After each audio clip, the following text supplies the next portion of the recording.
여러분, 세상에서 가장 힘든 일이 뭐라고 생각하십니까? 가장 힘들고 어려운 것, 오래 참는 것이고 기다리는 것입니다. 특별히 우리 한국 사람들은 참 그 기다리는 걸 못합니다. 얼마나 기다리는 걸 못하냐면요, 자판기 커피를 딱 300원 넣고 누르자마자 바로 손을 넣어가지고 커피를 기다립니다. 다 나오면 띡 소리가 나는데 그거를 못 기다리고 누르자마자 손을 대고 있는 거예요. 그래서 빨리 먹으려고. 기다리는 거 참 어렵습니다. 2010년에 대한민국은 32만 6천 쌍이 혼인신고를 했습니다. 그런데 이혼을 그 해에 11만 7천 쌍이 했습니다. 3분의 1이 넘는 숫자가 그 해에 똑같이 이혼을 한 거죠. 그리고 2024년 현재 이전보다 급증한 이혼율은 한 해에 40% 이상이 부부가 결혼한 후에 이혼을 한다고 합니다. 더 심각한 것은 이제는 젊은 형제자매들이 아예 결혼 자체를 하지 않으려고 한다는 것이 가장 큰 문제입니다. 왜 그렇게 됐을까? 사도 바울은 고린도전서 13장에서 사랑은 오래 참는 것이다, 사랑은 오래 참는 것이다 라고 말한 적이 있습니다. 여러분, 사랑은 실력이 있어야 할 수 있습니다. 젊은 형제자매들이 결혼을 주저하는 이유가 뭡니까? 오래 참는 그 사랑의 수고와 인내를 감당하기가 버거운 겁니다. 여러분, 사랑할 수 있는 그 실력, 그 덕목 중 가장 중요한 것은 사도 바울은 첫 번째가 오래 참는 것이라고 했습니다. 이 실력, 이 덕목이 뒷받침되지 못하면 사랑은 어렵습니다. 오늘 본문을 보면 예수님을 너무 사랑했던 사람, 예수님과 그의 복음을 너무나 사랑했던 바울이 얼마나 오래 참았는가, 그가 주님과 주의 몸된 교회를 사랑하기 위한 실력을 어떻게 견지하고 그 소양을 발전시켰는가를 본문에서 볼 수가 있습니다. 바울의 오랜 수감 생활, 2년이 넘는 시간 동안 예루살렘에 구류되어 있었습니다. 그 오랜 시간을 통하여서 그가 어떻게 오래 참는 실력을 소유하여 주님 사랑하는 일에, 주님의 몸된 교회와 복음을 사랑하는 일에 성공할 수 있었는지 두 가지로 말씀의 은혜를 나누기 원합니다. 첫 번째, 바울은 어떻게 오래 참을 수 있었는가? 그는 기대를 내려놓음으로 오래 참을 수 있었습니다. 기대를 내려놓을 때 우리는 기다릴 수 있습니다. 사도 바울은요, 잘 아시는 대로 벨릭스 총독의 재임기를 지나 그 후임 총독 베스도 때에 이르기까지 이 예루살렘에 구류되어 있었습니다. 이 시간이 오늘 본문에 보니까 이태 2년의 시간이 흘렀다고 말하고 있죠. 여러분, 바울이 얼마나 로마로 가고 싶어 했습니까? 그가 얼마나 로마로 가서 그 복음을 증거하기 원했는지 여러분 잘 아실 것입니다. 사도행전 19장 21절에 바울은 이렇게 말했습니다. 내가 마게도냐와 아가야를 거쳐서 예루살렘에 갔다가 로마도 가야 하리라. 마지막 종착지로 로마를 선택합니다. I must also see Rome. 내가 반드시 로마를 봐야만 하겠다. 아주 강력한 의지를 그가 가지고 있었다는 것입니다. 그러나 예루살렘에서 체포된 이후 2년의 시간이 지나게 되었습니다. 바울의 계획에는, 바울의 마지막 그 로마 선교 계획에는 2년이라는 예루살렘 구류 기간은 없었습니다. 그래서 그는 수많은 백성 앞에서 자신을 힘써 변호했고, 천부장 앞에서 변호하고, 대제사장과 바리새인과 사두개인, 그렇게 또 변호인 더둘로 앞에서도, 또 총독 벨리스에 이르기까지 수많은 사람들과 논쟁하면서 자신의 무죄를 입증해 왔습니다. 그러나 그가 생각했던 것만큼 빨리 이 죄수의 신분을 벗어나지 못했다는 것입니다. 나 스스로 열심히 변호해서 내 무죄를 입증한 다음에 이전처럼 자유민의 신분으로 내가 로마에 가서 복음을 증거해야겠다라는 이 어떤 바울 자신만의 계획, 자기만의 기대가 그 속에 있었다는 것입니다. 그러나 여러분, 주님의 계획은 뭐였습니까? 바울의 계획과 다른 것입니다. 그가 죄인의 신분으로 가이사에게 상소하는 방법을 통해 로마로 호송되어 가는 것이 주님의 계획이었습니다. 여러분, 사도가 이 주님의 계획을 언제 깨닫게 되었는지 성경은 정확하게 그것을 우리에게 알려주진 않습니다. 그러나 베스도가 총독으로 부임한 그때에 바울은 베스도에게 간청합니다. 총독이여, 나는 예루살렘에서 재판받고 싶지 않습니다. 나는 가이사에게 상소함으로 로마에 가서 재판을 받기 원합니다. 결국 이 말이 무슨 말입니까? 바울이 자신이 자유민이라는 그 신분으로 그 로마에 가기를 원하는 자기 계획과 자기 기대를 다 내려놓고 죄수의 신분을 가지고 주님의 계획을 따라 가기로 순종했습니다. 그가 그 주님의 계획에 동의하게 되었습니다. 그 뜻을 받아들였습니다. 그럴 때에 마침내 그에게 로마로 가는 길이 열리게 되었다는 것입니다. 사랑하는 성도 여러분, 하나님의 백성이 오래 참지 못하면 내 방법대로, 내 계획대로 하려고 합니다. 왜 그럴까요? 내 기대가 너무 크기 때문입니다. 내 계획이 너무 커서 그것을 오래 참기가 힘이 든 것이죠. 그래서요, 우리는 내가 가진 그 기대들을 조금 내려놓을 수 있어야 됩니다. 아브라함을 생각해 보십시오. 75세에 하나님이 나타나셔서 아들을 주겠다 약속하셨습니다. 기대가 안 생기겠습니까? 너무나 기다리던 자식이잖아요. 그 기대가 너무 큰데 10년이 지나도 아무런 소식이 없습니다. 그래서 그만 어떤 선택을 합니까? 하갈을 통해 이스마엘을 출산해 버립니다. 여러분, 그래서 많은 목사님들이 이렇게 말씀하시는 것을 들었습니다.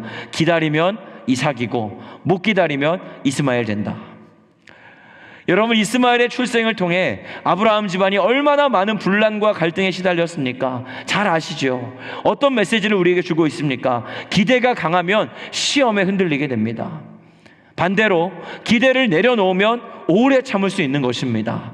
하나님이 주실 때까지, 하나님이 우리에게 이루실 때까지 하나님께 맡길 수 있는 것입니다. 내 기대가 너무 크니까 바울은 자기 변호를 선택했고요, 내 기대가 너무 크니까 아브라함은 하갈이라는 인간적인 방법을 동원하는 것입니다.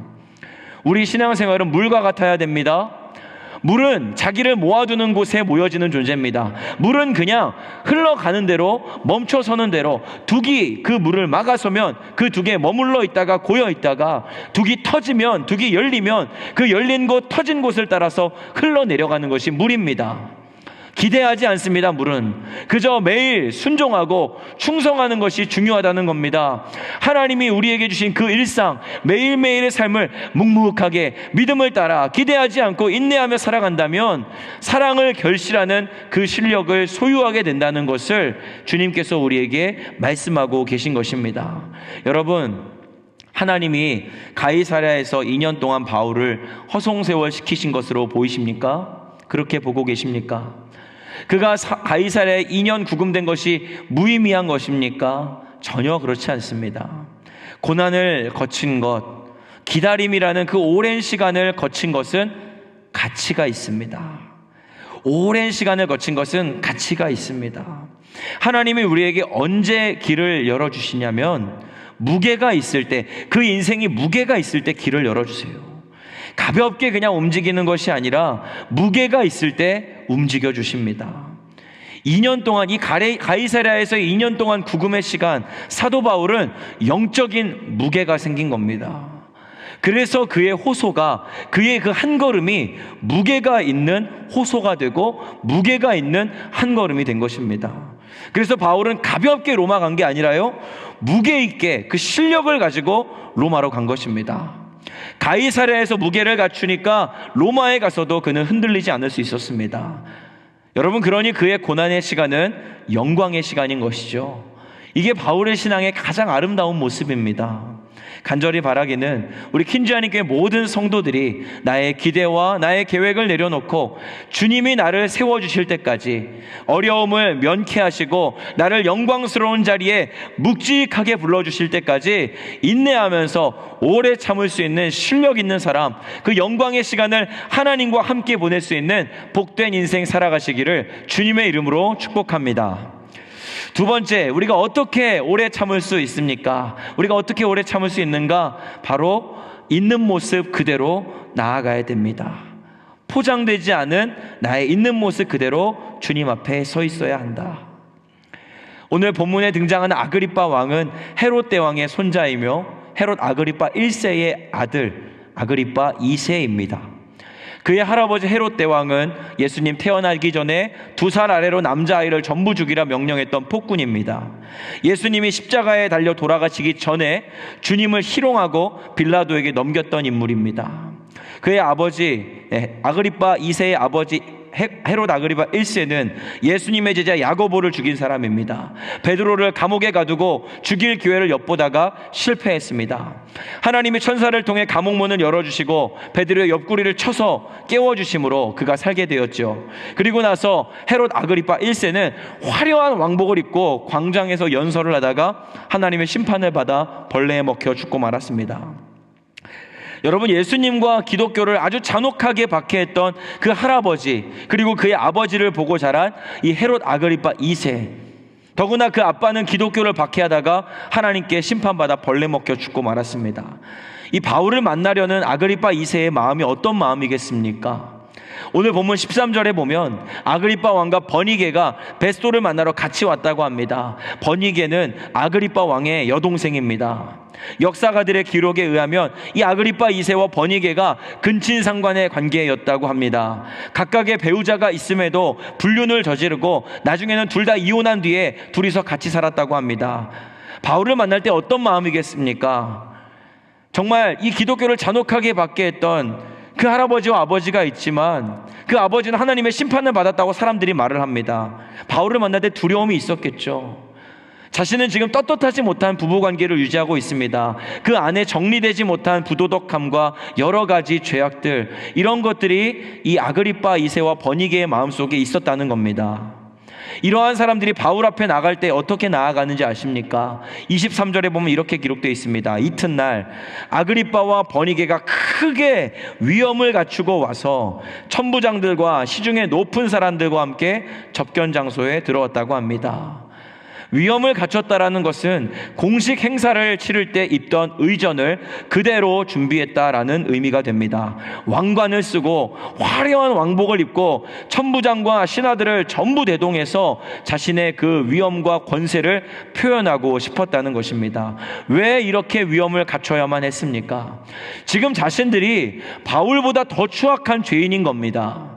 내가 저 사람보다 더 추악한 죄인인데 바울을 죄인으로 앞에 두고 신문하고 재판해야 되는 겁니다. 그러니 어떻겠습니까? 자신의 그 수치와 자신의 부족함을 가리기 위해서 화려한 왕관과 왕복을 입고 수많은 사람들 동원해서 나 이런 사람이다 라고 말하며 수치심과 연약함을 가리려고 했다는 겁니다. 여러분, 그래서 만약에 우리가 어떤 사람을 볼 때 그 사람 말과 그 사람 행색과 그 사람의 그 어떤 수준이 그 사람의 수준, 그 마음속 이상을 너무 화려함을 추구하고 있다면 이 사람 속이 텅 비어 있지 않은가라고 우리가 생각해 볼 수 있게 되는 것입니다. 반면에 바울은 어떤 모습입니까? 그는 비록 죄수의 옷을 입고 있습니다. 때가 묻고 먼지가 풀풀 나는 더러운 옷을 입었지만 세상 사람들이 그를 조롱하고 손가락질하는 그야말로 연약함과 비루함 그 자체가 바울의 모습이었지만 그는 자신 앞에 서 있는 헤롯과 버니게보다 훨씬 더 깨끗한 영혼의 상태를 가진 채 이 재판관 앞에 서 있는 것입니다. 여러분, 주님이 보실 때요, 주님이 만약에 이 재판정에 재판장으로 서 계신다면 바울과 헤롯 둘 중에 누가 더 순결한 모습으로 주님 앞에 발견되겠습니까? 당연히 고민할 필요도 없이 바울 사도일 것입니다. 왜 그렇습니까? 그는 지금 자신을 포장할 필요가 없습니다. 주님이 나의 변호인 되어주심을, 주님이 나의 중보자가 되어주심을 확신하고 있기 때문입니다. 나는 기껏 이런 세상 재판정이 아니라 그리스도의 심판대 앞에 서게 될 운명이라는 걸 알고 있기 때문에 이 세상의 기준으로 나를 포장할 필요가 없었다는 것입니다. 그래서 그는 있는 모습 그대로 헤롯 앞에 나갈 수 있었고 이 시기를 지나 로마에 이르기까지 길이 참고 인내하며 그 있는 모습 그대로 나아갈 수 있었다는 것입니다. 사랑하는 퀸즈하나님교회 성도 여러분, 오늘 남루한 옷을 입고 재판정에 끌려온 이 바울의 모습은 십자가를 지기 위해 골고다 언덕을 오르신 예수님의 모습을 떠올리게 합니다. 그분이야말로 가장 오래 참으신 분이요, 우리를 위해 십자가까지도 참아주신 은혜의 주님이십니다. 옷은 다 찢겨서 제비 뽑히셨고 온몸은 채찍에 맞아 피투성이가 되셨습니다. 불의한 재판을 받으셨고 십자가에 올라가서까지 조롱과 모욕을 당하셨습니다. 그러나 주님은 자기 모습이 남루하다고, 그 시간이 너무너무 치욕스럽다고 십자가를 포기하지 않으셨습니다. 그 연약한 모습 있는 모습 그대로 주님 아버지 앞에서 그 십자가의 사역을 완성하셨습니다. 왜 그러셨습니까? 저와 여러분을 사랑하시기 때문입니다. 자기 백성을 사랑하시되 끝까지 사랑하는 이 실력은 있는 모습 그대로 나아가신 주님의 실력이요, 오래 참음으로 그 사랑을 완성하신 주님이 가지고 계시는 사랑의 덕목, 사랑의 실력이 있었기 때문에 가능했던 것입니다. 우리 예수님이야말로 오래 참으시는 분이고, 우리 예수님이야말로 있는 모습 그대로 주님 앞에 서 있는 우리의 구원자가 되셨다라는 사실입니다. 그러므로 예수님을 믿는 저와 여러분, 그분을 주인으로 모시는 저와 여러분은 능히 남루한 행색을 하고 있더라도, 사람들의 박수나 칭찬은 받지 못하더라도 우리는 의연할 수 있는 것입니다. 기뻐할 수 있는 것입니다. 다른 이들의 평가에 일희일비하지 않습니다. 다른 이들의 칭찬을 목말라 하지 않습니다. 그저 주님이 걸어가신 그 길을 걸어가는 것만으로 족한 줄로 아는 저와 여러분이 그러한 주님을 닮아가는 삶을 살아간다는 것입니다. 오늘도 그 좁지만 영광스러운 십자가의 길을 걷는 기쁨이 충만한 새벽 될 수 있기를 주님의 이름으로 간절히 축복합니다. 말씀을 맺겠습니다. 사랑하는 성도 여러분, 사랑하기 위해서는 실력이 필요합니다. 그 실력의 첫 번째 덕목은 오래 참는 것입니다.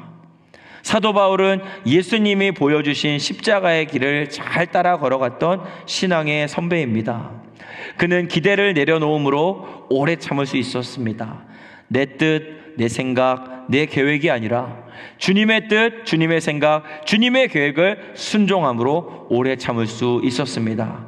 그는 화려함이 아닌 있는 모습 그대로 나아가기를 선택했습니다. 그래서 화려한 행렬을 준비한 헤롯과 번이게 앞에서도 의연하게 설 수 있었습니다. 오늘 주님께서 우리에게 묻고 계십니다. 사랑할 준비가 되었는가? 사랑할 실력을 갖추었는가? 기대를 내려놓고 화려함을 내려놓고 오래 참음의 길, 십자가의 길로 걸어갈 수 있겠는가? 오늘 이 주님의 음성에 반응하시고 순종하시는 저와 여러분 되기를 소원합니다.